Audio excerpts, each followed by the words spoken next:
小火车嘟嘟嘟地穿过绿油油的山坡，阳光洒在鲜艳的车厢上，映出温暖的光晕。车厢里坐满了动物朋友们，长颈鹿从窗户探出头，兔子兴奋地晃动耳朵，大象用鼻子帮忙按喇叭。远处的小镇传来求救铃声，小火车立刻加速前进，铁轨发出轻快的节奏，仿佛连风都在帮忙加油。转过最后一个弯道，眼前出现需要帮助的场景，动物们纷纷跳下车，带着工具和笑容展开救援。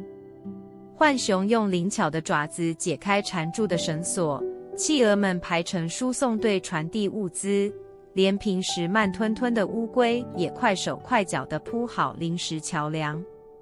欢笑声中，小火车的汽笛再次响起，这次是胜利的旋律。